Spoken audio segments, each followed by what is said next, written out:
This is Contemporary Communications Conference. My name is Ned Potter.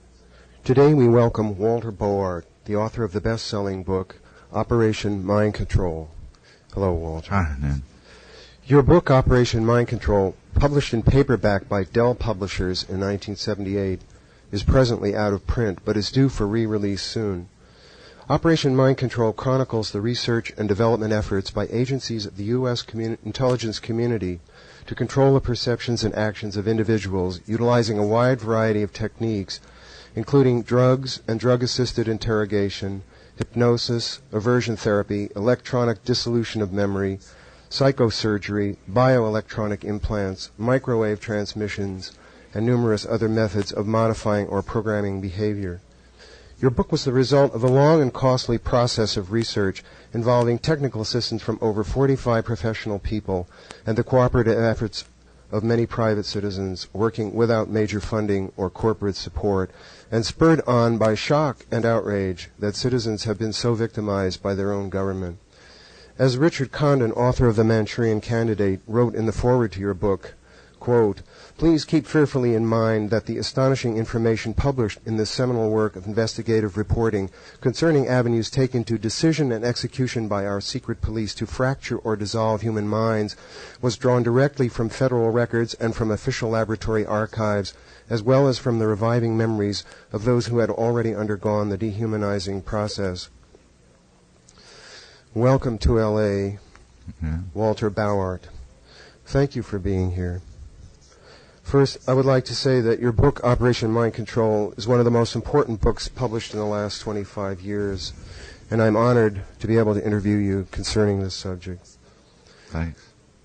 You detailed in Chapter 1 your meetings with veterans who suffered from amnesia. Before these meetings, how did you first become interested in mind control? Well, I ran into that fellow I identified in the book as David. I've known this guy since he was a little kid. We grew up together. He's a little younger than I. And we played together. And I knew him. And then he went off to Vietnam. He joined the Air Force. And he came back with amnesia and hypermnesia, vastly improved short-term memory. And he was sitting in the chair in the living room. I didn't recognize him. He looked like, if you've seen the pictures of the repatriated POWs in Korea, they're stooped over and hunched shoulders. He looked like that. And, of course, he had a almost shaved head, military style, after 4 years. And he was gaunt and thin. He had this hollow stare in his eye. I didn't even recognize the guy. And then when I found out what had happened to him with his mother and family, and I interviewed his psychiatrist over a period of time, I got to know the story really well. And I found out that this guy had been programmed to carry secret messages locked behind post-hypnotic blocks, a very sophisticated form of mind control, where he'd been put in front of a computer somehow, and there'd been this feedback with gibberish, coded information. So a guy would come up to him. One time he describes a story of going to a hotel room in Australia, and he thought he was on vacation. 5 days into the vacation, knock on the door, a man shows up, says something that contains the phrase, "Rose nose," triggers him, off goes the gibberish, which is 9 is 40, and out comes this coded information that he doesn't know what it meant, but he knew it verbatim. He also was a trained human tape recorder. He was a video camera, if you will, sound and audio. And he would, today I've talked to him, it's been now almost 20 years later, and I just recently called him as I'm putting together the second edition, which is 2 volumes, and I'm working on the third. It's going to be 3 volumes. Probably end up being 4-volume work before it's done. But there's so much information about it. It's exciting. We now know, in 1980, there were 20 cases, I believe, or so, of multiple personality disorder diagnosed in America. We didn't know what it was. I mean, there was 3 Faces of Eve, which was a fluke. There was Sybil, which was a fluke. But we didn't know that it's a dissociative disorder is like one of the essential ways of looking at a mental health problem. I mean, dissociation is what mental health Schizophrenia. Well, yeah, it's really not even schizophrenia, though. Schizophrenia is a heightened awareness that's very different than what multiple personality disorder is. Oh. And it's now called dissociative identity disorder, thanks to the AMA or the APA and whatever. Not to obfuscate it, but or maybe to obfuscate it. You can't trust these doctors. You can't trust the AMA. You can't. You just can't. The psychiatric You association. can't trust them. There are men in there and women who are good people, but basically they're worried about being sued. They're in it to make money, and frankly, the psychiatrists and psychologists, most of them, the ones I'm talking to, they don't know. Even the best of them, they don't know how to treat this. They don't know what to do. They take the long way around. And so one of the things we're doing is we're putting together, after so many years now of looking at this and finally figuring out what it is, we're putting together a group of experts in a group called the Freedom of Thought Foundation, which, among other things, we want to provide help for people. And we're going to have to train psychiatrists and psychologists in how to deal with government mind control. And we went back to David after all these years, and I said to David, how's it going? He said, well, I'm still only sleeping 2 hours a night. I'm still having nightmares. I said, what's your most frequent night? He says, it's the recurring one. He said, I see this man being mutilated. His fingers are cut off piece by piece in front of his family, and they're trying to get one of his family members to talk. Oh, memories that are coming back. And yeah, so he's remembering being this human tape recorder, witnessing this stuff. And it keeps him from sleeping. And all sorts of other things are a result of this.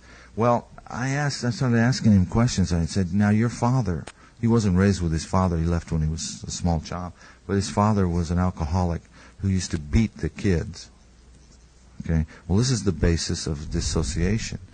We find, here's what David represents. David represents that part of the mind control spectrum, which he joined the Air Force, and they studied his Minnesota Multiphasic Personality Index forms.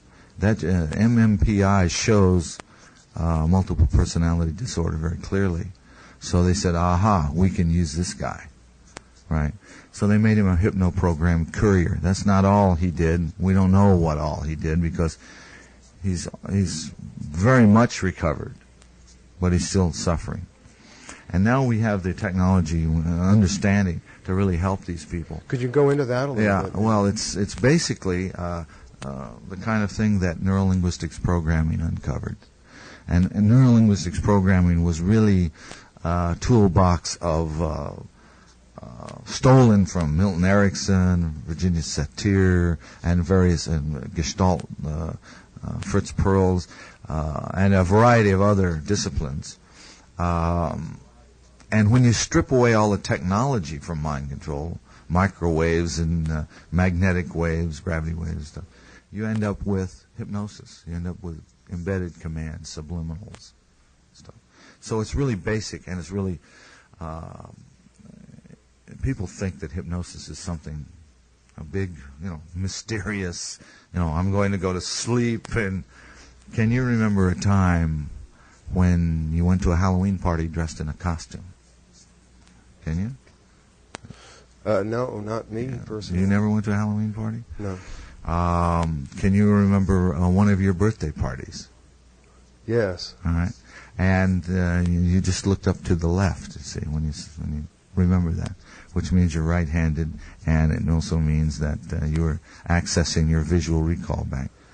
All right. My grandmother was at my left, helping me to cut the cake. All right. So now, if you were going to direct a movie of this scene and recreate it, but have actors play your scene, how would you improve that scene? Improve it. Improve it. Improve the scene. Transderivational search. Your eyes just went from right to left at ear level, and then they went up, and you went left to right, up. So that's called a transderivational search. Okay, now, if I wanted to, during the time you were processing that question, I could have given you an embedded command about a dream you might have tonight. You know, and then I would ask you how the weather. Did it rain here yesterday? And then you'd start saying, did it rain? I don't know. And then you wouldn't remember the embedded command. And then you'd probably have the dream. And that's how I would start to influence you. Without any integrity, you know. Or wires. You know, or wires, you know. But the same thing is true if you take ELF, extremely low frequency, different kinds of waves and rays that can be modulated, even microwaves. And of course it'll cook your brain. Some of these things they really do destroy brain cells and what have you. But the guys were coming back. When I was doing in Operation Mind Control is a Strange History, we did 98 radio and television interviews in 33 cities in 30 days on the tour. And when it was put out, I think that's a world record. I felt like I was in a rock and roll band without the band. You know, you look out the window, you'd say, "Where the hell is this? It's raining out. It's miserable." At 5:00 in the morning, the phone rings, and it's some guy that says, "Oh, what a lovely day we're having." You know, and you say, "Where's this?" And the guy's calling from New Orleans. You don't know where you are by that time. So, but a guy called me on TV. I was on KPIX in San Francisco, and they were supposed to bus in a bunch of ladies, and the bus, you know, the ladies' club you know, you have the book author of the day, the chef, you know, the standard ladies' morning format, the television format of 1978, and the bus broke down, so there was nobody in the audience, you know, so they opened the phone lines to San Francisco, which was fortuitous. Because I got this call, and the director says, "Hey, I think we're in a break," and he says, "We got a commander from the Navy here that says he was part of an assassination team, and he can't remember stuff. You want to talk to him on the air?" And I said, "Yeah, put him on." So on comes this commander, and he says, "I was part of a black pajama team that was working behind a fixed border. You call it a fixed border in Southeast Asia, and we were creating accidents that would cause the death of any prominent, any charismatic politician on the local level that was rising up in China." You know, we found out later it was China. He didn't say that on the air, but later I said, was that China? He said yes. And he said his team went, they all got back from their tour of duty. They did it for 6 years, I think he said. And they all got the flu, and they all went to Walter Reed Hospital, and, quote, they came out with cardboard memories. You know. So what they were using was electronic dissolution of memory on those guys. And radio hypnotic. In other words, just erase the tape of your mind. Just erase it. Now, what are you going to do? You have psychological problems. It's like having amnesia. It's a serious, painful, gnawing. You're stumbling around in an alien world without any reference points, no memory. So then you have to put the memory back. So they show them slides. So they have a two-dimensional reality. Slides of what? Slide of Grandpa and their life growing up as a kid, you know. Them and their dog at 8, you know. But they don't have any real tactile and kinesthetic it's criminal. Memory. It's criminal. Yes, it is. Also, the reason we know, like there's I call it the false memory syndrome foundation, you know. The reason we know that the psychosciences are in such trouble is because when they're doing, Elizabeth Loftus and others are talking about memory. They're talking about who can remember what, and then how abuse victims, you can't rely on their memories, and they don't know the first thing about how memory works. This guy on television that sells for $39.95 a series of tapes by which you can improve your memory knows more about memory than Elizabeth Loftus and some of these other people, you know, because they don't know the fundamentals of the second signal system and how it works. At least if they know it, they're not talking about it, and they're not approaching. I mean, I just don't think that they have any solid basis. They go by studies and databases, and you know how statistics lie, you know, but they don't have the nuts and bolts by which they can operate this mechanism of the mind. And now there are people that do, and unfortunately, not too many of them are in the psychosciences. But we're going to put together a group. We've got a workshop for psychiatrists and psychologists, and we're putting together some of the handlers, the people that were the mind controllers of the past generation. Some of the people that worked on the project, so-called Project Monarch, that created presidential models. People that worked in Project 100,000, that hypno-programmed 100,000 people. The handlers, we're putting the handlers together with the psychiatrists and the doctors to teach them the codes, cues, and triggers for the different kinds of mind control.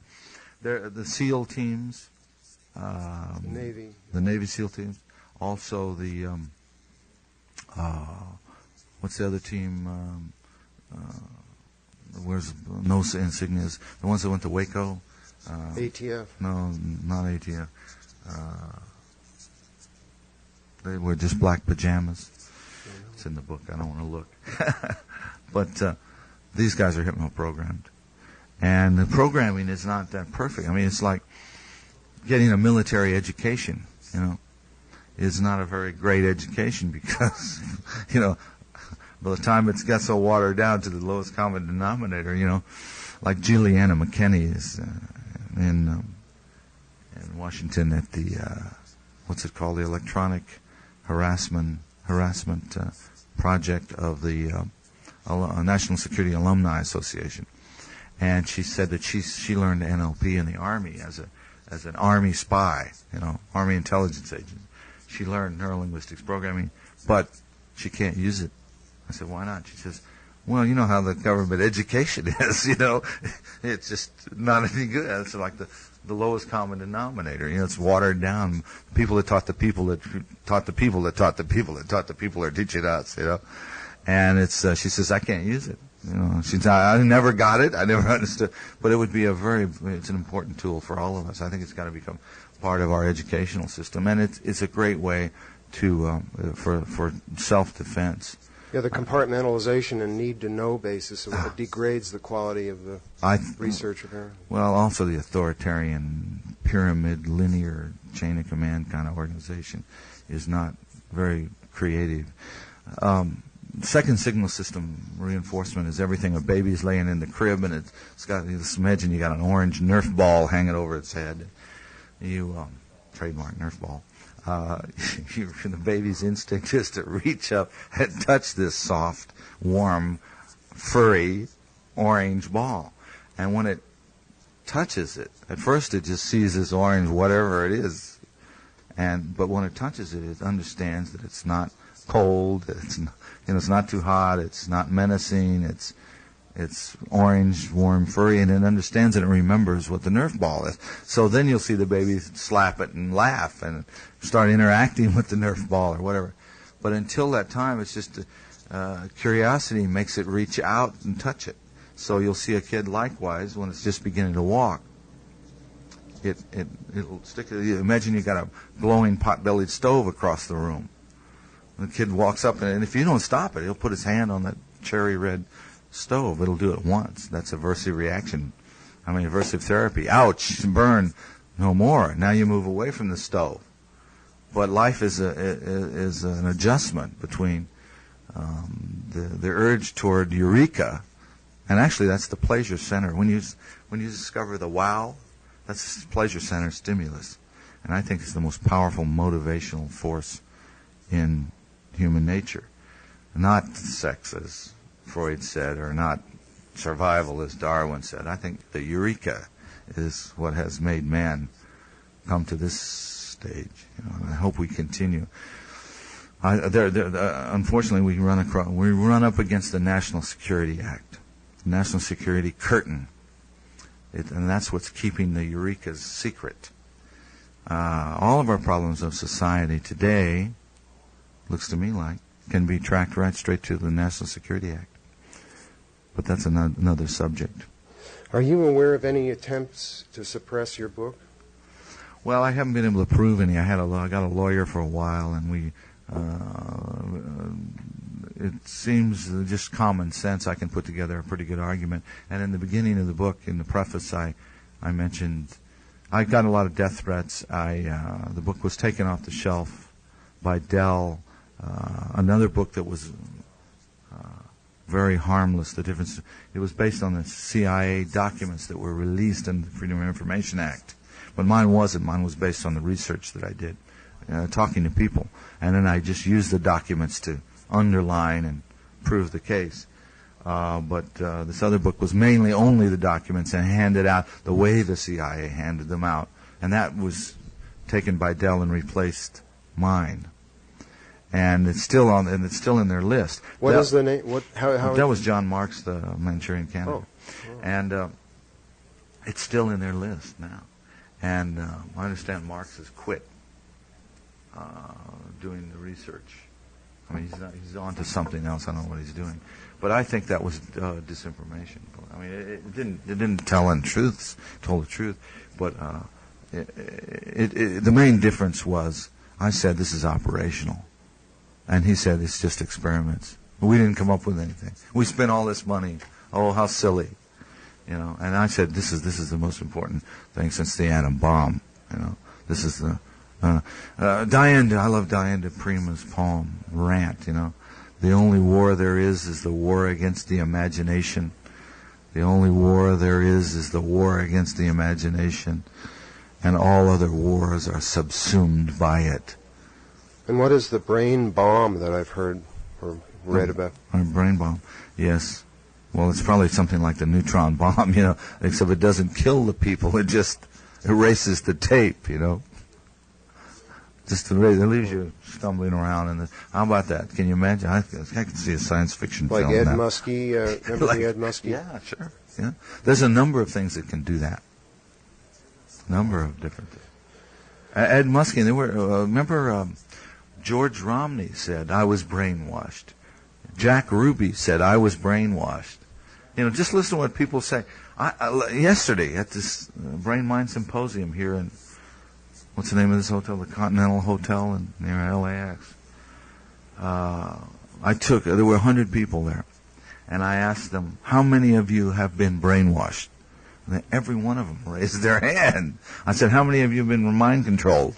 About 10% raised their hand. I said, how many of you absolutely cannot, how many of you believe that you cannot be made to change your mind, change your belief against your knowledge and without your consent? Only one person raised their hand. So it gives you an idea of what people are experiencing. And then I ask them questions about their government, how they felt about it. And I'm telling you, it's a cynical time. Now, this might not be these are people that got up out of bed and came down here to hear me talk, So it's a different... And thank you, guys, for mentioning it on the radio. Several of them came up to me and said, I heard about you on the radio, and I came down, So, appreciate it. But it was an interesting audience. It's people that are concerned now. And I think there's a groundswell rising. And one part of this is, the thing I talked about mostly was the abolition of the National Security Act. We've got to, God bless Hazel Larry, Department of Energy. It used to be called the Atomic Energy Commission, Now it's the Department of Energy. She releases 33 million documents, right?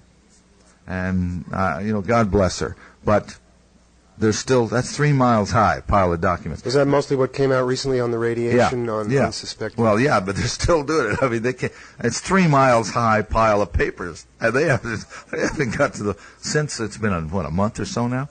They're not finished Xeroxing yet, the first set, But there's 33 million documents left that they haven't released, and I don't consider the Department of Energy part of the cryptocracy, really. I mean, it's sort of, and she says, I have looked into the faces and eyes of people doing battle with their government. And she's going to have to look in a lot more faces and eyes, and we're going to have to look into not only the Secretary of the Department of Energy, the Secretary of the Health, Education, and Welfare, the Veterans Administration, and on and on and on, as well as the entire national security establishment, CIA, DIA, NSA, on and on and on. All we don't the need that. universities. We don't need that. I approached Tom Bearden yesterday and I said, we're going to abolish the National Security Act. And he sort of lurched backward. And I said, he said, well, we need some, there's some secrets we got to keep. And I said, you mean military secrets? He says, yes. I said, well, the military can do that. You don't need this National Security Act. He says, well, you're right. And I said, then you're going to join us? He says, oh, yes, I'll join you. We'll abolish the National Security Act. And Fletcher Prouty has joined us on the Freedom of Thought Foundation. He said, Harry S. Truman said that the worst thing he ever did was to sign the National Security Act. And he said it created the CIA and the NSA. He said the CIA is nothing but a war-making body. You know, it's manipulating our government. It's manipulating our society. I saw a bunch of journalists talking. What's wrong with journalism? The American people want us to do something about democracy. We can't save democracy. We can barely save journalism, they say. They said the American public doesn't believe in us as journalists anymore. They don't believe in we're slimy as lawyers, in effect. And the reason is because they're not talking about anything relevant. All the secrets are behind the national security curtain. Let's talk about fusion. Let's talk about solving the energy problem. The technology already exists and has for years. We don't need a fossil fuel economy. It's over. The cat's out of the bag. Those of us that are readers and researchers know this. I personally was told by one of the top people at the Mellon Bank years ago, we're going to trim the fat from this economy. A guy named Addison A. Vestal, who was the tax man from the Mellon family, said, we're going to trim the fat from this economy in 1968. We're going to create the oil crisis. Our partners in Kuwait, you know, we funded the royal family in Kuwait. They were just a bunch of naked Bedouins out there, you know. And he tells me the whole story of what has happened in the last 20 years. And, of course, at the time I said, this can't be. You know, I don't believe this. You know, but it happened. So now I know there's a conspiracy against the future. And he told me, he said, I was into Buckminster Fuller a lot and reading about the World Resources Inventory and stuff. And I said, well, this fossil fuel economy, isn't it kind of days numbered? He says, well, yeah, but we're going to pump every drop of oil out of the ground at top dollar before we make the capital commitment to alternatives. You know, and I said, well, what were the alternatives? Solar? He says, well, the solar would be good and wind. And he said, but the main thing is going to be fusion. And I said, well, fusion, they can't do that. They can't contain plasma and all the other things. He says, you're right. Cooling, the two problems are on the planet here are cooling the reactor once you start it, and containing that ball of plasma. He said, but we solved that. And I said, how? He says, we have a company called General Atomics, and it's owned half by Gulf and half by Westinghouse, and we're putting it in orbit, the plasma, and so it's gravity-less, and it sits there, and then you just vent it out in space, you cool it, and then you beam the electricity back to Nevada or wherever, microwave, and you distribute it. And that was in 1968. Well, they had the windfall profits tax then. Remember? When the oil crisis. Well, then they took General Atomics, which was nothing more than a paper shell with some patents, I suppose. And they bellied it up and they took a $5 billion write-off. So that's the way the game is played by the international corporations. And it's the New World Order, folks. That's what it is. Well, tell us, Walter, generally, what are the objectives of mind control? To cover the secrets of the slaves that buried the pharaoh, so to speak. It's the same. The objectives of mind control are to create a psycho-civilized society, according to Delgado, Yale professor, CIA-funded Jose Delgado. Office of Naval Research. Yeah, in other words, we can have a bunch of... Well, we don't need the robots anymore. You know, they really don't know what they're doing. If you take the meta view of this thing, you realize that when that any new technology envelops the old technology, and the old technology becomes obsolete, and therefore it becomes an art form. So as we've created the satellite technology, we've surrounded the Earth by this very fragile, delicate, it's going to become like a spider web of technology, satellite technology surrounding the Earth, and that's the high ground. So, in military strategy, whoever's got the high ground has the advantage. So we look back down the Earth is obsolete. So it's finally already occurred to the cryptocrats, who we don't have the need to know. We're just so many rats in a maze to these guys in the present mindset of government. Right? And that's why more than half of the population of the United States has been experimented on in one form or another. So what they're going to do, and this is the problem we've got to face, and this is the purpose of the mind control, this is where mind control fits in, is they're going to engineer the planet Earth. They're going to terraform, planetary engineering. But when you have bureaucrats doing it, all you can have is grandfathered clauses, that say, okay, you're a pygmy in Africa, right? That means you're naked, and you use blowguns or whatever, and you live in the bush. Now, if Jerry decides to sell TV sets to the pygmies, right, out of the sky a laser beam will shoot and zap Jerry's cerebellum or something, and so or else he goes to jail for selling satellite dish to the pygmies, because they cannot be allowed to exit their time space. They're in quarantine. They're in a time quarantine, right? So L.A. maybe will be the only creative space on Earth, where anything goes, and it'll have a blackout over it, and anything goes, and you can think anything and do anything in L.A. Of course, it'll be total chaos, as it is already, But this is creativity. Creativity is chaos, and it's this wonderful interplay of chaos, not order. But otherwise, we're going to order the entire thing, and when freedom, unfortunately for these guys and their way of thinking, our founding fathers granted us the inalienable right of freedom of speech. So they can't stop you from speaking. But if they can stop you from thinking or direct your thoughts, they can control what you say. And that's what it's all about. In his recent book, The Controllers, subtitled Modern Myth, Mass Manipulation, and the New Hypothesis of Alien Abductions, Martin Cannon says the image of an alien from a UFO provides an effective cover story to disguise the faces of the real abductors, namely psychiatrists, cryptocrats, and other operatives of the national security state in Halloween masks, so to speak.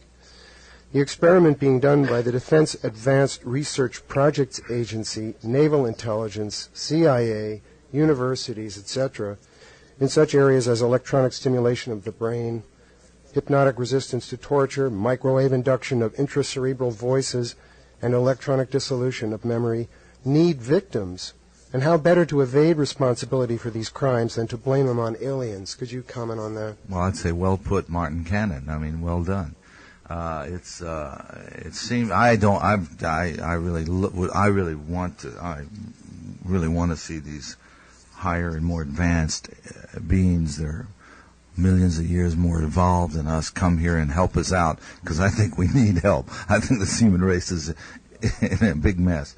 But unfortunately, it looks like Martin Cannon is right. It took me a couple of years to come to terms with that, or at least he's partially right.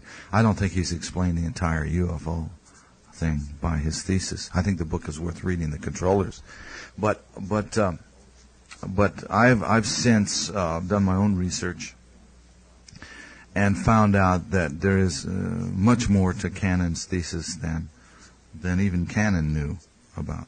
And because now we have a number of the monarch victims and other survivors of mind control, the government mind control, who are telling us that as children 15 or 20 years ago, they were inside of a gray costume, so to speak, an articulated costume, very advanced for its day.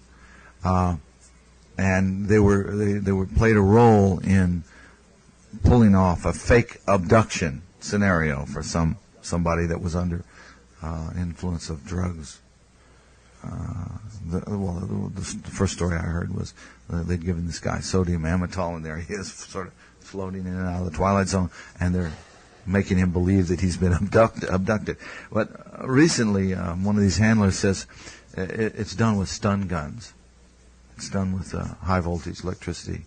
And he said, if you'll get me a volunteer at one of these workshops, that one of the things we want to put together, you're going to have to sign all the, whoever the volunteer is going to have to pardon us from any liabilities, but he's going to induce an alien abduction experience with this high voltage electricity zap, and amnesia as well, and a post-embedded command, and he's going to do it just like the aliens scenario is. So the cattle mutilations and all of that, they're called screens and scrambles. I'm working with a psychologist now who does not wish to be named because it's such a controversial area of research, and the psychiatric and psychological community is so highly political and so involved with so much big money and so corrupt that she says, I don't want people to know who I am right now. But she's doing a lot of research, and she's made a graph and cross-correlated the different ritual abuse phenomenon, the random abuse phenomenon, alien abduction phenomenon, and mind control phenomenon. And it's really all the same. It follows a pattern. It's all the same. And so that's what makes us believe that we know also from the testimony of people that are recovering from this mind control stuff, that it's not someone 30 years, 35 years. They're just now beginning to remember what they did. And some of the things, they were from multiple generational incest families, a lot of them women, 70-80%. And of course, because of the anatomy and physiology of females, sex can be a very traumatic experience. And especially the sexual abuse at an early age as a child. I'd like to ask you about that subject, especially in regard to the Franklin cover-up. Yes. Some of these people are the ones that I'm talking about. Even Paul Bonacci was. Right. He was one of the informants, and he describes. It's not widely known, but he describes an alien situation. He calls it alien programming. Oh, really? Yeah. Well, do you think that the efforts to discredit the returning memories of these victims is an attempt by the psychiatrists to protect this method of mind control? Yeah, well, I think they're trying to. I think they're trying to. I mean, this is what they call false memory. Yeah, spindrome is what I call it. Well, it's not a syndrome. It's not scientifically a syndrome. They're very rigid. There's a definition to the word syndrome, and the thing that's being described as the false memory syndrome doesn't fit the definition. It's not a syndrome. So I call it a spindrome. I think the false memory phenomenon is a lot of hot air. I mean, it's not only a lot of hot air. I think it's a deliberate. Martin T. Orrin, and a couple of other MK Ultra psychiatrists are on that board of the False Memory Syndrome Foundation. Well, Peter Breggin says that these psychiatrists get around in groups and they make up these phrases, yes. Like attention deficit disorder. Yeah, that's right. They're just pure. That's right. I talked to Colin Ross, who's probably the leading man on multiple personality disorder. President of and all that stuff. He's a Canadian, and he's trying to live down Cameron's work. And I said to him, Colin, the psychiatrists are the ones that created this whole mind control mess. He made the statement that military or government mind control is going to keep psychiatry alive for the next 10 years because people are, this is obsolete now, the way they did it now. They're turning these people loose. They're not killing them. They used to kill them, and these kind of spies, Now they're just turning them loose, and you got armies of zombies walking around, people with no memories and scrambled memories and all kinds of psychological problems, traumatized, dissociated, multiple personality disorder. But there's a difference between a random person that's just been abused by some drunk father, say, and a military, somebody that's been taken as a child, as an MTPD child, and then developed and disciplined. And then there's also a difference in the alien. The alien abductee is very passive. It's like their soul has been pacified, and the regular abuse victim is angry. He's got a tremendous amount of anger. So it's very interesting to see the difference. But they all describe the same thing. They say, you go down the chart, you can't believe the similarities in set and setting, and animate and inanimate objects that they've described. Psychiatry. Look, the technology that we have now discovered, the electronics, the stun gun techniques, the thing I call it neurolinguistics programming, which was partly a CIA, a result of a CIA effort. All this information, it's now leaking out into the public. Conceivably, Delta Force was the name I was looking for before, the guys in the black pajamas. Their hypno-program. Conceivably, you could take the Delta Force guys and find out their codes, cues, and triggers and turn them around against their commanding officers. You see what I mean? So what can be done can be undone. Anything that can mind control, anybody that knows the codes, cues, and triggers can take over from the handler. And turn the thing around.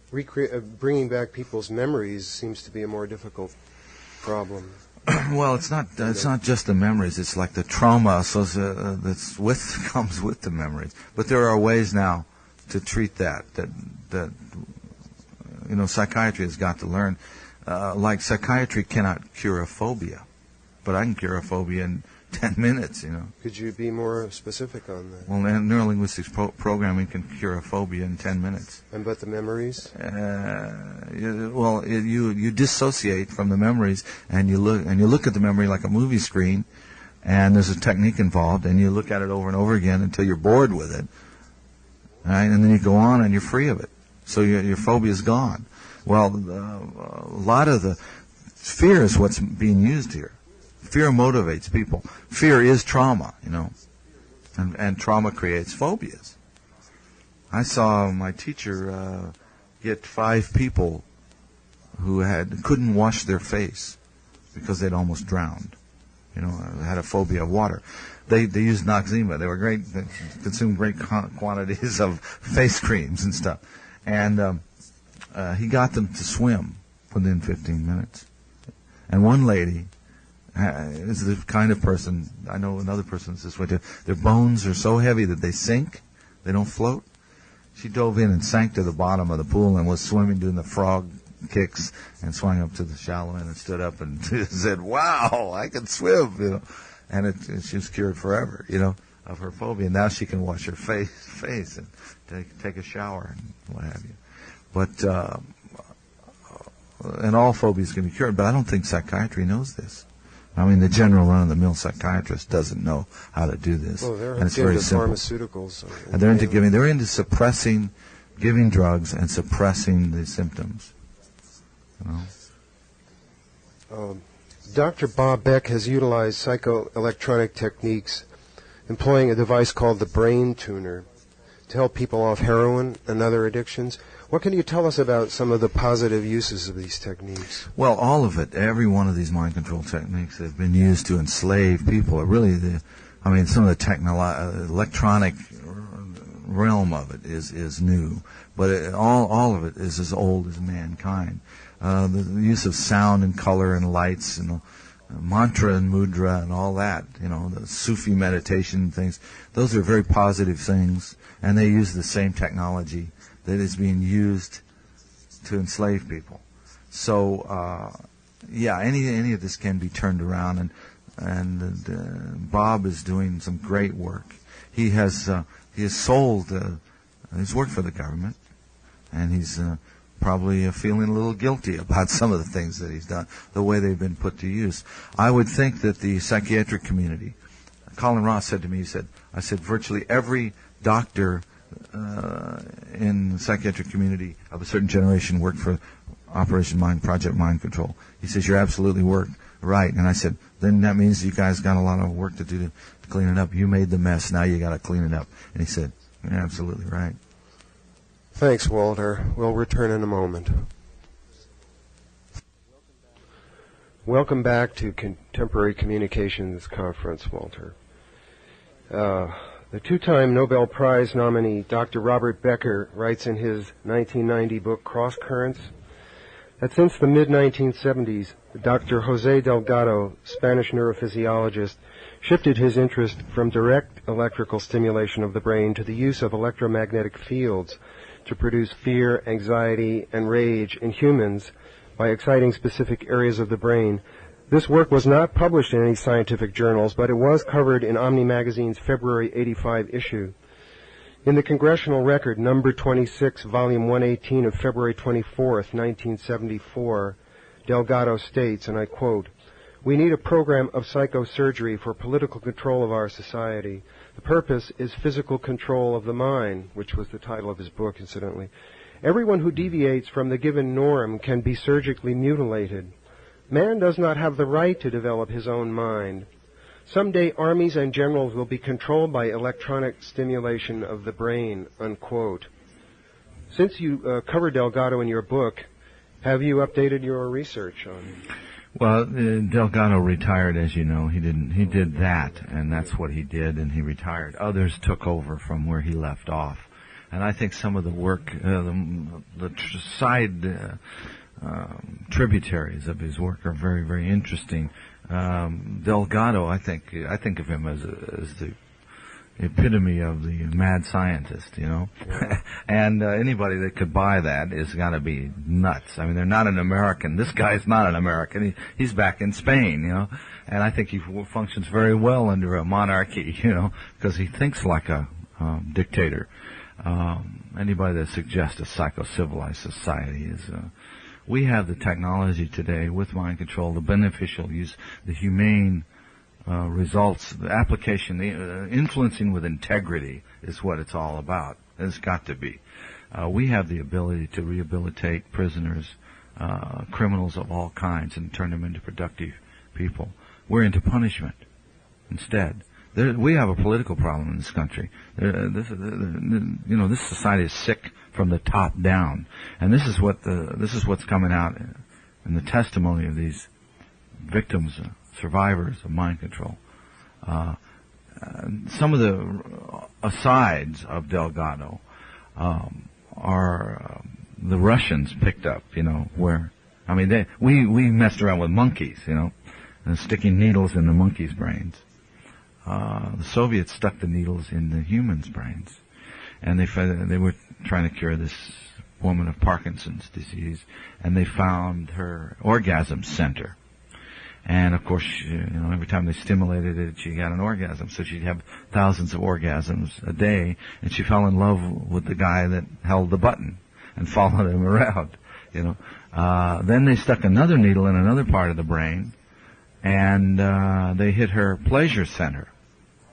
And it turned out that she lost interest in the guy with the first button and started following around the guy with the second button. And you can't do this with a monkey. You can't ask a monkey what does it feel like, but you can ask a human being. And they asked this lady, what's the pleasure center? What's that mean? What's it feel like, the pleasure center? She said, it's like learning. It's discovery. It's like, wow. Well, they use the needles through the skull here, too, right? I mean, yeah. John Lilly did needles through the skull. But monkeys. We didn't do humans. We did animals. It was only animals. Animals, And have they since done any on humans? I think they've done some Parkinson's stuff on humans, but it's not predictable, and they haven't got it down to a fine science. I had people calling me saying, this one particular gentleman, a writer, called and said his wife had Parkinson's, and he really wanted to find out what that research was all about, and he checked into it, and it wasn't, it was pretty rough and crude stuff with unpredictable. The results weren't as controllable and predictable, and they weren't sure of the side effects and the damage that would go, because it's sort of like, again, the magnetic tape metaphor when you put a field. But the magnetic fields, you don't have to it's almost like kahuna, healing. You don't have to stick a needle into the brain. You can just manipulate the field outside and affect the patterns of thought. So it's like, EMR or something, electronic magnetic resonancing is ESB. Yeah, well, that's electronic stimulation in the brain. It's direct needles into the brain. But if you just manipulate the magnetic field outside, if you put a big magnetic field, you'll have behavioral effects. And this is part of this is part of the mental telepathy system that people are suffering from. When Jim Jones moved his People's Temple to Ukiah, California in 1965, the group immediately infiltrated the Mendocino State Mental Hospital, which would provide not only test persons, or TPs as the Nazis call them, for his preliminary experiments, but also a training ground for the many medical technicians he needed for the final experiment. Soon every employee of the hospital was a member of the People's Temple. California virtually gave the hospital to Jim Jones, and when the patients were released from it, they were released into the charge of the People's Temple. Since the publication of the book Was Jonestown a CIA Medical Experiment by Michael Myers in 1988, has any new information come to your attention that would enlighten us as to the real purposes of the Jonestown operation? Well, I haven't read Myers' book, as I told you. I look forward to doing that. I think it's a good premise. There's enough, but what I have read about Jonestown, and some of the people that I've read have referred to Myers' book, there's indication that it was a CIA experiment. And for what purpose? It's a multi-purpose. I know more about Waco through the Paul Wilshire letter to Janet Reno. The CIA is very interested in cults and using cults. You can manipulate people's belief systems. If you can find out what a man believes and then his syntax, in other words, anything that you do, any expertise that you've got, how you do that. Let's say you're a great golfer. What do you believe about golfing? You believe, well, if the grass is growing the wrong way, I'll be able to have a hard time. Well, that's a belief you want to change, So if you can find out what a person believes that's successful, and duplicate the belief, adapt the belief to your own, and then what do you see, hear, feel, in which order in the process of doing the task, you can duplicate the results, right? So when you get a group of people, especially with this, Anthony Robbins is a great teacher. He's a marvelous man, and he uses all the stuff that fundamentalist, revivalist meetings use. Music, light, sound, what was the Steve Martin film with what is the fundamentalist revivalist? What's the name of that film? A wonderful film. It shows the technology behind a revival meeting, singing, dancing, clapping.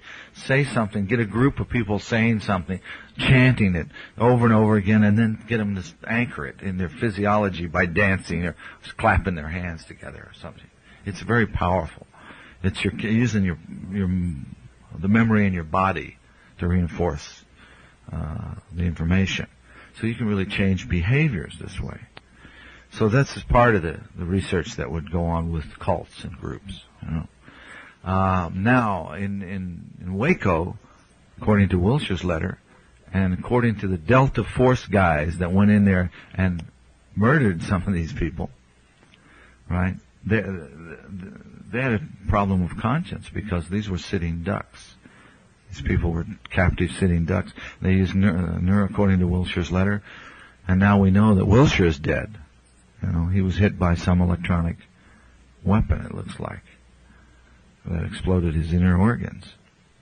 He was found on the toilet, internal hemorrhage. And they took his organs to Walter Reed Hospital, which is where they take the microwave and other non-lethal weapons research victims. Right?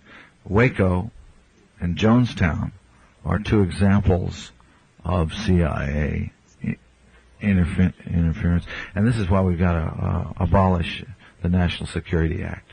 This has got to stop. We've got the Nazis on our hands.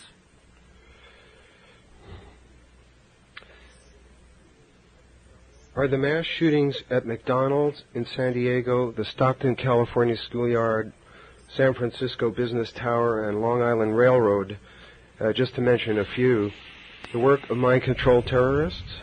Yeah, you got to talk to a guy named Mike Knight he's up in Sacramento, I believe. He's a cop, former cop, and he's been investigating for a number of years this very question. And he has a lot of information that suggests that the tower sniper, remember what was the name of the tower guy? Ferry. Yeah, that he was, there's a lot of military intelligence and a cryptocracy connection, mind control connection to a lot of these things. He got into the Son of Sam and the Zodiac murders too.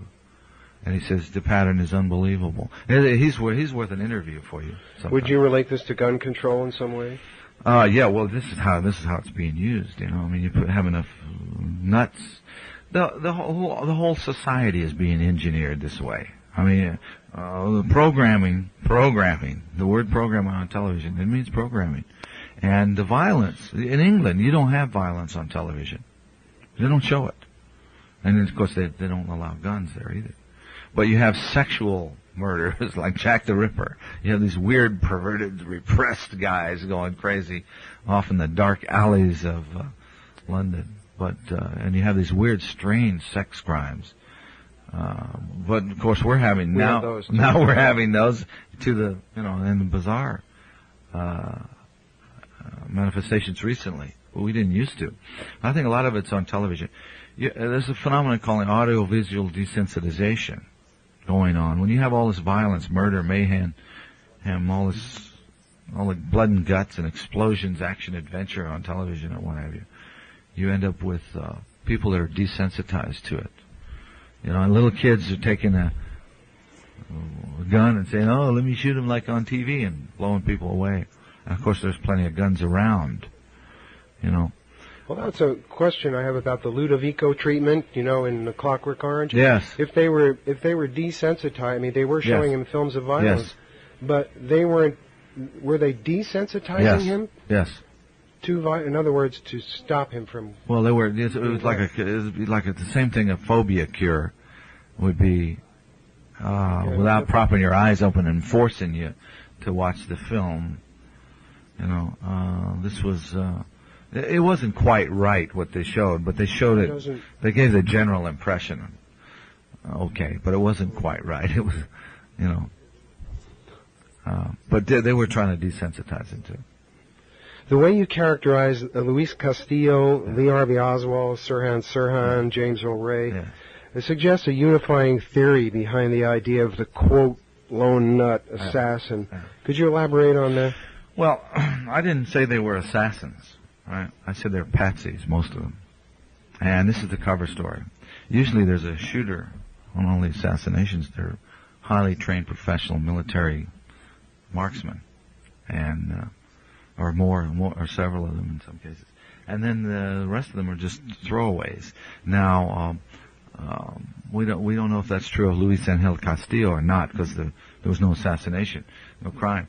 But with Sirhan, it's pretty obvious now, time gone by, that somebody else shot him from behind, and that Sirhan was just randomly shooting, and he was hypnoprogrammed. With blanks? It could have been blanks, or it could have been actual bullets, but he was hypnoprogrammed. And he said mind control in his diary.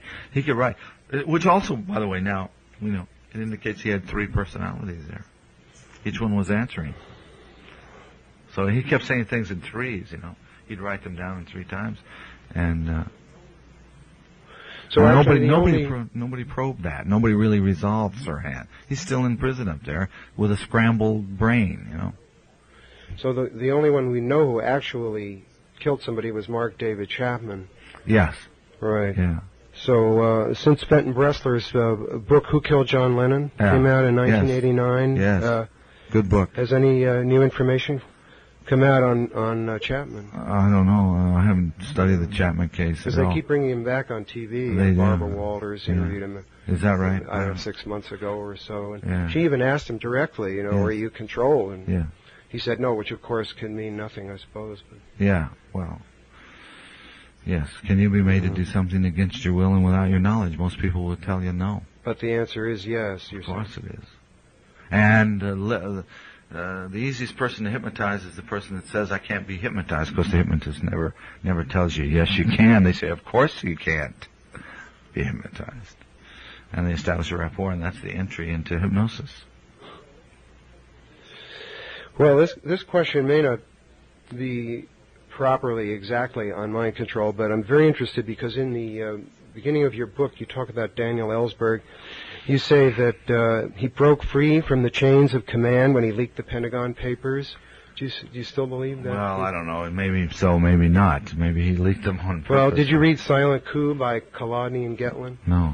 The theory is that this was a military operation to destabilize Nixon. And yes, could have been. I think could have been now. Possible. Sure, it's possible. You bet. Okay. Yeah. But Ellsberg was a good example. I was trying to encourage whistleblowers.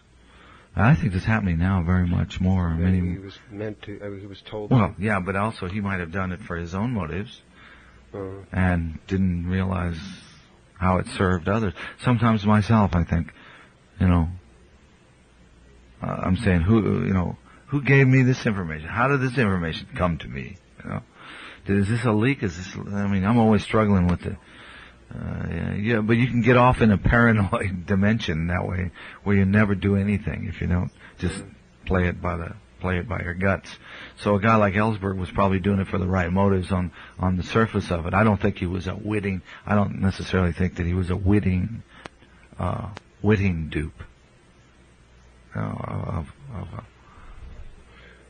Well, it's like Timothy Leary was a witting accomplice with cryptocracy and his. Well, if you're witting, you're not a dupe, right? Yeah. Yeah. Yeah, if you're witting, yeah. So if you're unwitting, you have a motive to do the right thing, but you're being used by the other guys that are feeding you. That's another question. I don't know the answer to that one about Ellsberg, and I haven't read the book, so maybe you'll send it to me. Sure. Because I'd like to see it. In June 1980 issue of Covert Action Information Bulletin, there's an article entitled "Mind Control: The Story of Mankind Research." Yes. You know this? Yes. In which Weberman states that Christopher Bird worked for the CIA and specialized in psychological warfare, and Peter Tompkins is an ex-OSS agent. Are the books authored by Bird and Tompkins' psychic discoveries behind the Iron Curtain and the secret life with plants some kind of a CIA disinformation? Well, that's an interesting question, because it's almost like when you look at again the meta view of this kind of thing, including the alien phenomena, alien abduction phenomena, you find out that for every yes, there's a no. For every guy that says I have the J.B. Rhine's research in Duke University in the 50s was CIA funded, and it got positive results. I would bet it's 50. I would bet it was 65% positive telepathic results. The average man, 65% of the time. Reliable telepathic results can be induced in an average man 65% of the time. Well, do you know that information? Have you seen that information? It's covered up. They debunked, they said, we wasted all this money on Duke University. CIA funded the research, right? And there are a whole lot of people that are victims of mind control that were hypno-program presidential models that were recruited from the Duke University parapsychology experiments. They were volunteers for parapsychology, and then they ended up being sex slaves and couriers and drug mules, working under, with these. Now, 30 years later, they're remembering. So for every yes, there's a no. I was taken by a man in England named David Bearglass. I was on the BBC. And he says, gosh, Dr. Sargent is talking. You've got to come to the Royal Academy with us to hear this. And I thought it was William Sargent, the guy that wrote The Battle for Men's Minds. But it was another guy, a younger guy at Cambridge, who was doing a telepathy experiment in which white sound was put into the ears of the receiver, and ping pong balls that were stimulated like you see like a blind person, just white light. And it's the same thing as a peyote ceremony. The drum and the fire keeps your senses occupied. And in the other room, in the other building, are random 50 envelopes with torn out photos from Life magazine or something. And you open one of them, you're the sender. And you've all been tested. You're with the cards. You show no measurable ability at ESP, neither the sender nor the receiver. And you go into this room, and you're the sender, and you open the thing, and you get a picture of a ship or something. All right, and then you concentrate on the picture of the ship. 65% of the time, the guy that's the receiver with the ping pong balls on his eyes and the white sound in his ears will draw a picture of a ship, or whatever it is you're sending. There's a match 65% of the time. I saw this paper presented, and I was taken there by this man named David Bearglass, who is a mentalist. He's an expert in micro-muscle movement reading, and it's an uncanny ability that I guess we all can learn. It's like heightened sensory acuity.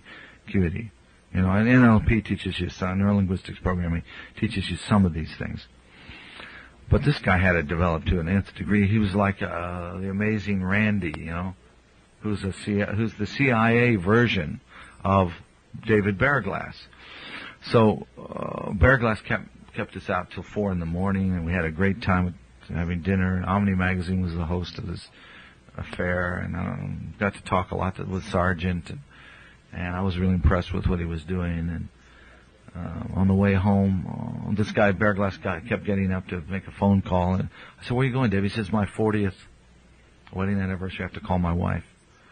And finally we go home, and he's taking me back to the hotel in his big Pontiac American car in these narrow British streets. And it suddenly registers, this is something weird. So we got to the hotel, and I said, "David, how long have you been working for MI6? He said, "Oh, about 20 years, you know." So, and he was the debunker of Sargent. And I went with this guy and heard this great presentation about telepathy. Then this Bearglass guy and 2 other guys get up, and they just raked this guy over the coal. They were nasty and venomous and called him a fraud, this doctor. And then everybody's polite afterwards, and it's very strange. So for every yes, there's a no. And it's almost like with the UFO phenomenon. Can you handle it? What if we are in contact with an alien culture? All right, that's millions of years more advanced.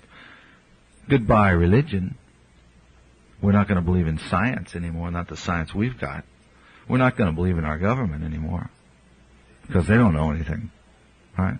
There goes civilization. We're going to all end up like a bunch of aborigines, or a bunch of, the same phenomena that happened to any other culture that encounters an advanced civilization. We're going to lose all. Would they be that advanced and still have malevolent purposes? Well, I don't know the answer to that. What do you think? I think it's a 50-50 chance. Under any circumstance. Yes. Why couldn't they be? I mean, what's malevolent? The extinction, the annihilation of the genetic mutation, the forced intervention in genetic manipulation in the human race, and the extinction of the human race as we know it, could be a very beneficent for the universe thing. Depends on your point of view. Do you want to be the one? No, but are you going to give your genes for your country or what? For your planet, for your race, for your species? It would help, maybe. Yeah, maybe, but it's hard to think of in terms of, you got a wife and kids and loved ones, and then you're going to let them go to the gas chambers to save Germany or whatever, I mean, of course not. The ends don't justify the means. Oh, thank you. It's got to be that way. I mean, I kind of believe in something inside me says that the human spirit is good, and that we are, the stuff of the universe. We are the atoms created by whatever, God or otherwise, or the nameless, whatever. Okay. Can you now reveal any of the names of the anonymous intelligence and military sources mentioned in your author's note and in Chapter 17 of Operation Mind Control? I don't remember. What was in Chapter 17? I don't remember exactly. Was that the guy? Was that the assassin? The assassin is dead. I could reveal his name. I'd have to go back and look it up. He died of cancer. And I'll tell you, some of the people I interviewed that didn't want to be identified that were living at the time was David Bruce and Abel Harriman. So, but there were a lot of others. One guy's probably still alive. He was a high government military man, and he was still he was about to retire, and he was in intelligence, and he helped me a lot. Is one of them John Grace, the man probably known as Valdemar Valerian? No. I never talked to him. Can you tell us something about the stuff you've learned since the writing of your book, this future of... Yeah, it's Operation Mind Control, as it was published by Dell in 1978, was just the tip of the iceberg. It was sort of a probe of what was going on. We covered the whole spectrum, and I'm quite amazed. I'm just a reporter. I'm just a writer. And I'm quite amazed. Since I've gotten an immense education, I've been certified in neurolinguistics programming and other things, and then become a lie detector operator, psychological stress evaluator. And it's become a whole study for me. But I'm just especially then, I was just reporting what I heard. And of course, it was all right 17 years later with everybody's tried to tear it down. I was on all these radio shows and television shows, and, they what they call sandbag you, where they try to nitpick you and trap you and trick you. And one guy was one of the sociologists that did one of the studies for the CIA. He was the host of the Radio Free America show in Chicago. Rosenbaum was his name. And after the end, he says, well, I was the guy that did the experiment on this submarine. I'm sorry I had to sandbag you that way, And he felt guilty about it because it was a low, cheap shot, Did you ask him why he was doing that? Oh, it's quite obvious. He's been told to do that. He said, you understand why I had to do that? And I said, yeah, it's your job. Well, that's his job. But Radio Free America is a propaganda organ of the CIA, And the news, of course, all of our news in this country is by admission of what's his name was the CIA director. Richard Helms? No, the one who just testified before the Senate when they said they wanted him to liberalize the more freedom, Gates. He was then the director, the interim director.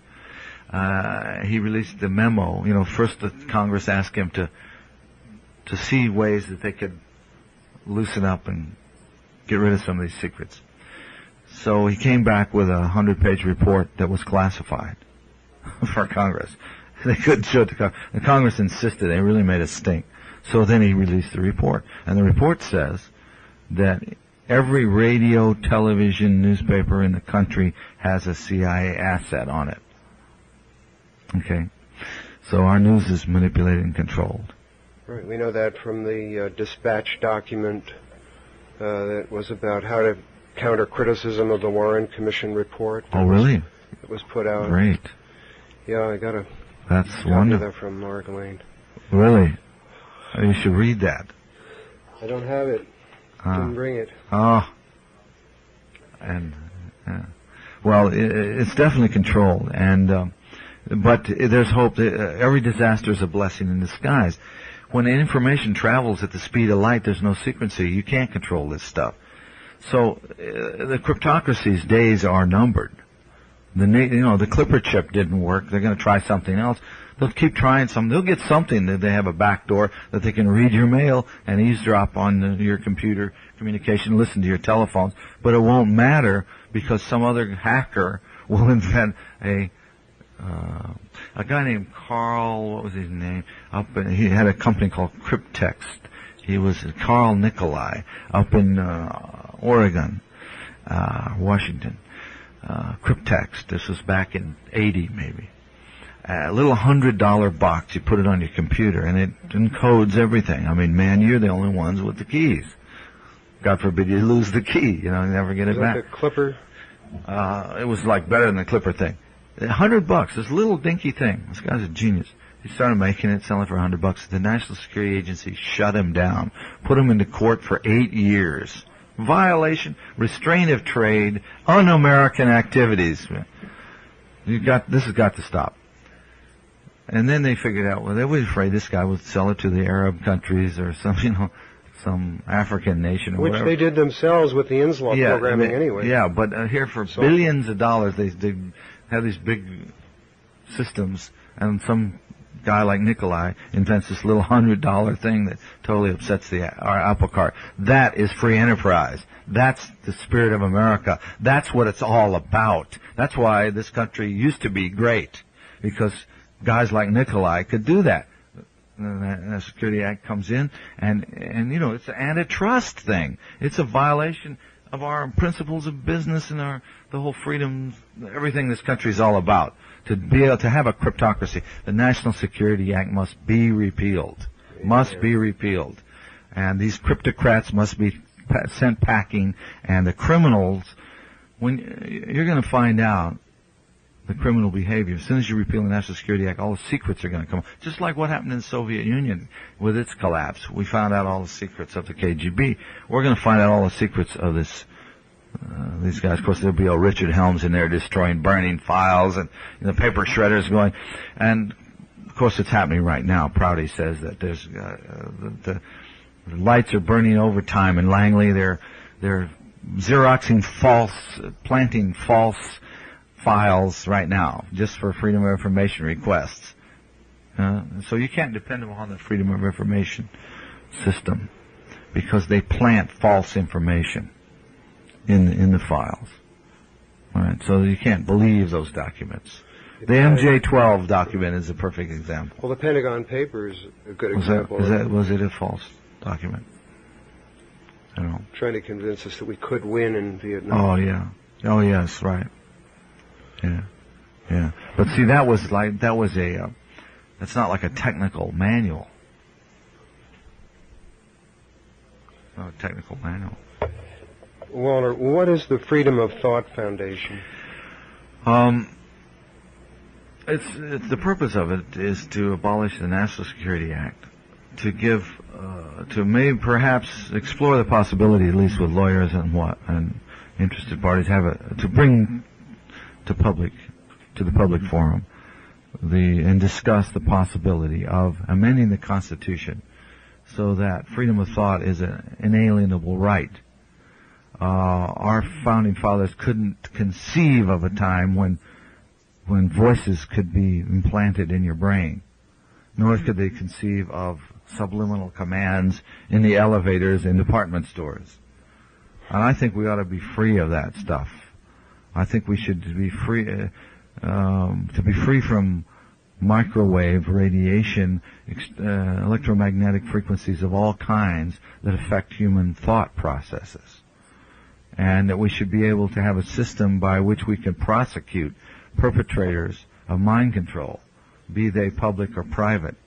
We have the military now recruiting multiple personality disorders from satanic cults, and creating cults and supporting satanic cults to create multiple personality disorder people. So it's a vicious circle. And it's got to stop. We've got to repeal, just like we repealed the Volstead Act when we had Prohibition. Prohibition created the mafia and organized crime and was the first corruption of America. What the government denies, free enterprise supplies. It's inevitable. It's part of human nature. This is a country of mavericks, and it always will be, unless you want to put all of us on the streets as hollow zombies with no souls, And of course, if a handful of some secret elite is going to do that to the population, there's no way that they're going to escape it either. So, like I said, with the Delta Force guys, you could find their codes, cues, and triggers and turn them around on their commanders. So what goes around comes around, as they say. And the Freedom of Thought Foundation is a young, fledgling organization we're going to raise $155 million and go to Washington and repeal the National Security Act. And also we're going to get AIDS. We're going to do all the things I've been talking about on this. Today we're going to try to educate the psychiatric community about what's wrong and what needs to be done, and give them the real tools to clean up this mess that the psychiatric community, in cahoots with the cryptocracy, created. A psycho-civilized society.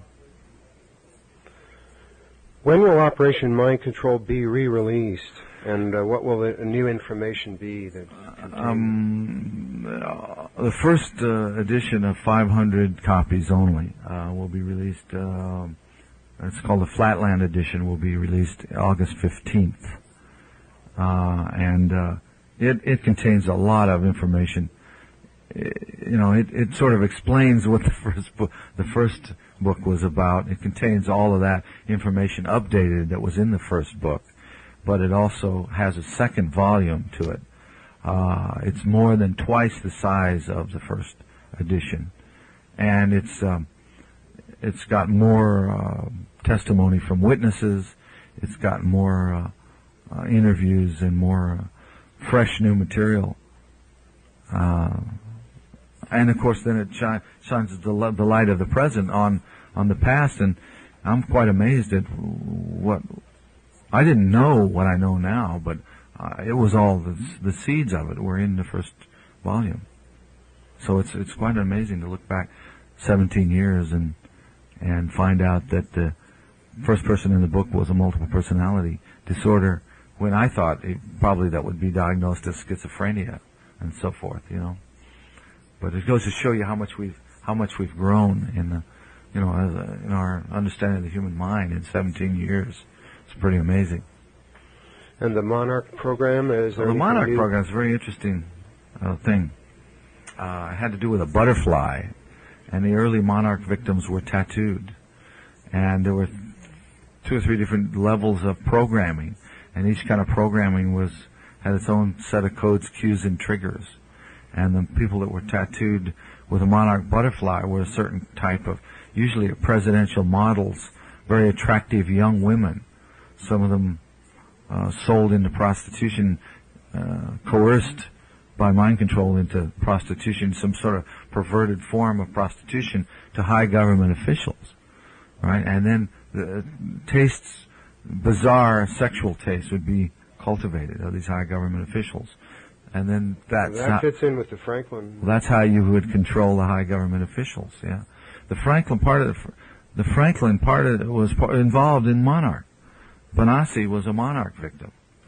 He was one of them, and that case is still ongoing. That's a very much a live case, and that book is certainly was called Lincoln Conspiracy, wasn't it? No, the Franklin Cover-Up by John DeCamp. By John DeCamp. That was the longtime senior senator of Nebraska. That's right, and that book is worth reading.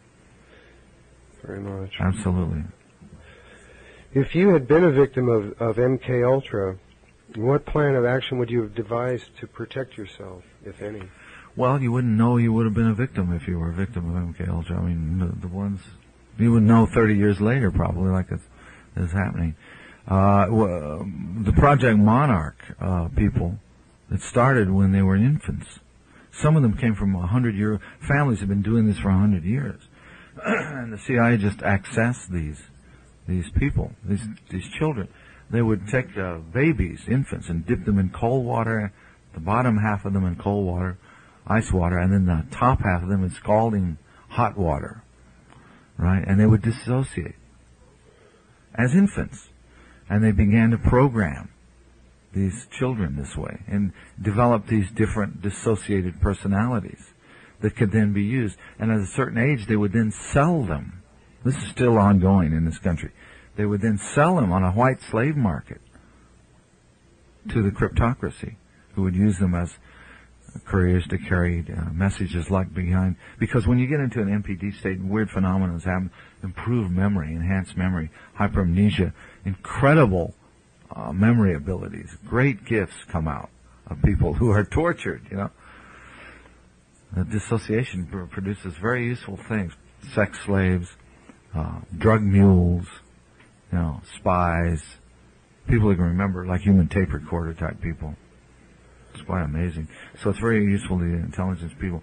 And they took these women, these attractive women, and they used them with all the presidents, and even in the 60s, they were reporting that in the 60s they were even given injections of different kinds to protect them from diseases that sound like AIDS back in the 60s.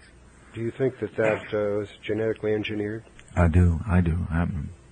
Yes, and half the people of the United States have been experimented on in one form or another. 100,000 American soldiers were marched through the fallout at Trinity site, for example. 35,000 they admitted to MK Ultra, which was the tip of the iceberg. One project, another, the radiation people, I don't know how many that was, but that was an industry of 156,000. On and on, but the largest number was the swine flu dress rehearsal. In Cuba? No, here in the United States, we had swine flu. When Ford was president, we had the swine flu inoculation, Well, there was no swine flu coming. The swine flu was an engineered thing. And swine flu wasn't coming. But 50% of the population got up and got the shots. Now, we were the only country that had the chicken eggs, incubator racks, injection guns or needles, doctors, nurses, and communication system to do a quick emergency, civil defense drill in germ warfare was what that was. But it's still using you against your knowledge and without your consent as a guinea pig to see if they could get 50% of you to go take the swine flu shots, which 50% of you did. Now they can analyze your blood and to see which of you are, to find out who are the suggestible ones in our population. So I feel this may relate to martial law even. Well, the National Security Act is martial law. We've been living under martial law since 1947. All your civil rights can be suspended by the National Security Act. In the interest of national security, you don't get a fair trial. What's national security? There's no case law. Nobody knows. It's anything they say it is. The National Security Act must be repealed in order for us to regain our Bill of Rights. In Christopher Simpson's recent book, Science of Coercion, he quotes from U.S. Army and National Security Council documents that define U.S. psychological warfare strategy as the clandestine targeting of the U.S. population as well as foreign countries for psychological operations. Is there anything we can do about this except to repeal the National Security Act? Well, that's very true, what you just read. And there are elements. On one hand, there's John B. Alexander, who's promoting non-lethal weaponry, and he's selling it to local police forces. And a lot of the non-lethal, quote, non-lethal weapons will kill you, and the other, it depends on what setting you have it on, stun or kill, so to speak, But it'll also fry your brain and produce permanent mental debilitation, some of it, Definitely, we've got to get this authoritarian trend under control in this country. And there's no reason to have a prison industry in this country when you have the technology to rehabilitate criminals. We have social engineers in this country. They're not. They're criminal. These guys are criminals. They're probably Nazis from Germany, probably second generation. Well, we know that the paperclip operation brought over a lot. How many would you suspect are still operating from that? A doctor that works in a hospital, clinical psychologist, said, when we tell the FBI about satanic ritual abuse, they don't pay any attention. But when we say that there are Nazis, that it's the skinhead Nazi doing the ritual abuse, they show up right away. because they know it's the fastest growing thing in America.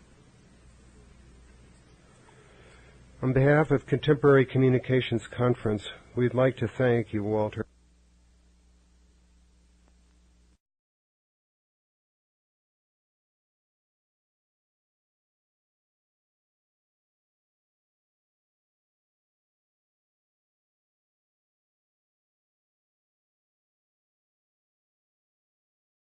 Linguistics programming was really a toolbox of stolen from Milton Erickson, Virginia Satir, and various Gestalt, Fritz Perls, and a variety of other disciplines.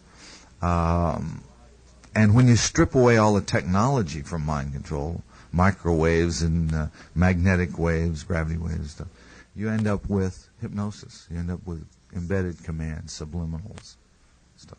So it's really basic, and it's really people think that hypnosis is something a big, mysterious. I'm going to go to sleep. And can you remember a time when you went to a Halloween party dressed in a costume?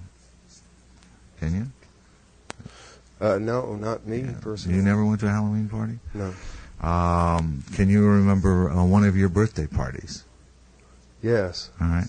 And you just looked up to the left, you see, when you remember that, which means you're right-handed, and it also means that you're accessing your visual recall bank. All right. My grandmother was at my left, helping me to cut the cake. All right. So now, if you were going to direct a movie of this scene and recreate it, but have actors play your scene, how would you improve that scene? Improve it. Improve the scene. Transderivational search. Your eyes just went from right to left at the ear level, and then they went up, and you went left to right, up. So that's called a transderivational search. Okay, now, if I wanted to, during the time you were processing that question, I could have given you an embedded command about a dream you might have tonight. And then I would ask you how the weather. Did it rain here yesterday? And then you'd start saying, did it rain? I don't know. And then you wouldn't remember the embedded command. And then you'd probably have the dream. And that's how I would start to influence you. Without any integrity, Or wires. Or wires, But the same thing is true if you take ELF, extremely low frequency, different kinds of waves and rays that can be modulated, even microwaves. And of course, it'll cook your brain. Some of these things they really do destroy brain cells and what have you. I didn't recognize him. He looked like, if you've seen the pictures of the repatriated POWs in Korea, they're stooped over and hunched shoulders. He looked like that. And of course, he had a almost shaved head, military style, after 4 years. And he was gaunt and thin. He had this hollow stare in his eye. I didn't even recognize the guy. And then when I found out what had happened to him with his mother and family, and I interviewed his psychiatrist over a period of time, I got to know the story really well. And I found out that this guy had been programmed to carry secret messages locked behind post-hypnotic blocks, a very sophisticated form of mind control, where he'd been put in front of a computer somehow, and there'd been this feedback with gibberish and coded information. So a guy would come up to him. One time he describes a story of going to a hotel room in Australia, and he thought he was on vacation. 5 days into the vacation, knock on the door, a man shows up, says something that contains the phrase, "Rose nose," triggers him. Off goes the gibberish, which is 9 is 40, and out comes this coded information that he doesn't know what it meant, but he knew it verbatim. He also was a trained human tape recorder. He would, video camera, if you will, sound and audio. And he would, today I've talked to him, it's been now almost 20 years later, and I just recently called him as I'm putting together the second edition, which is 2 volumes, and I'm working on the third. It's going to be 3 volumes. Probably end up being 4-volume work before it's done. But there's so much information about it. It's exciting. We now know in 1980 there were 20 cases, I believe, or so, of multiple personality disorder diagnosed in America. We didn't know what it was. I mean, there was Three Faces of Eve, which was a fluke. There was Sybil, which was a fluke. But we didn't know that it's a dissociative disorder is like one of the essential ways of looking at a mental health problem. I mean, dissociation is what mental health... Schizophrenia. Well, yeah, it's really not even schizophrenia, though. Schizophrenia is a heightened awareness that's very different than what multiple personality disorder is. Oh. And it's now called dissociative identity disorder, thanks to the AMA or the APA and whatever. Not to obfuscate it, but or maybe to obfuscate it. You can't trust these doctors. You can't trust the AMA. You can't. You just can't. The psychiatric You association. can't trust them. There are men in there and women who are good people, but basically they're worried about being sued. They're in it to make money, and frankly, the psychiatrists and psychologists, most of them, the ones I'm talking to, they don't know. Even the best of them, they don't know how to treat this. They don't know what to do. They take the long way around. And so one of the things we're doing is we're putting together, after so many years now of looking at this and finally figuring out what it is, we're putting together a group of experts in a group called the Freedom of Thought Foundation, which, among other things, we want to provide help for people. And we're going to have to train psychiatrists and psychologists in how to deal with government mind control.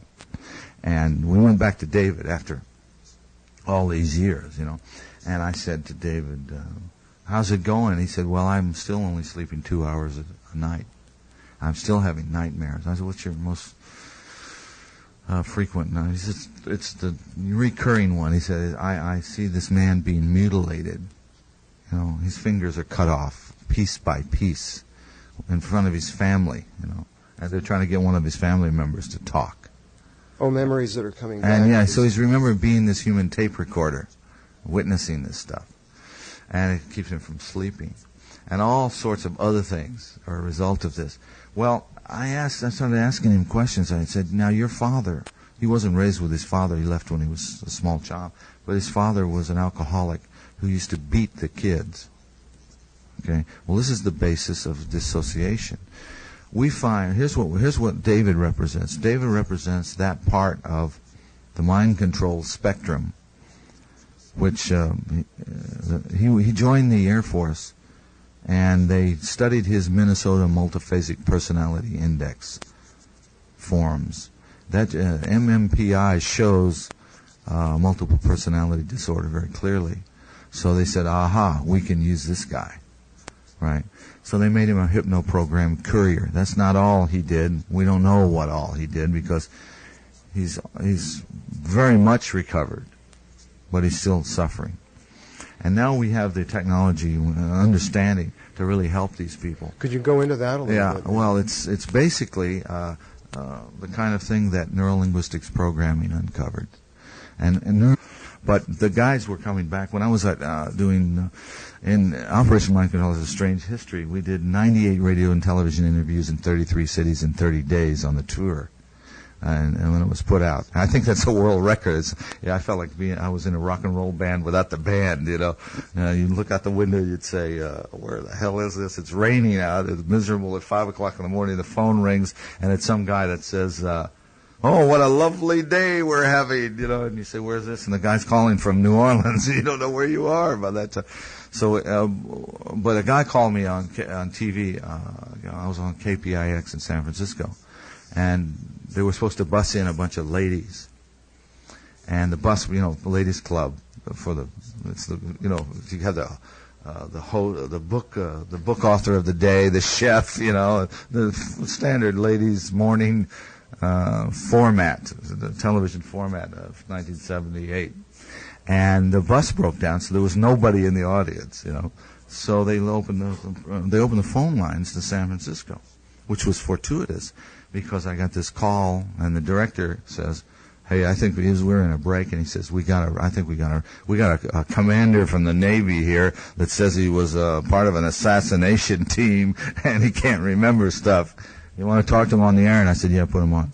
So on comes this commander, and he says, I was part of a black pajama team that was working behind a fixed border. You call it a fixed border in Southeast Asia. And we were creating accidents that would cause the death of any prominent, any charismatic politician on the local level that was rising up in China. We found out later it was China. He didn't say that on the air, but later I said, was that China? He said yes. And he said his team went, they all got back from their tour of duty. They did it for 6 years, I think he said. And they all got the flu, and they all went to Walter Reed Hospital, and, quote, they came out with cardboard memories. So what they were using was electronic dissolution of memory on those guys. And radio hypnotic. In other words, just erase the tape of your mind. Just erase it.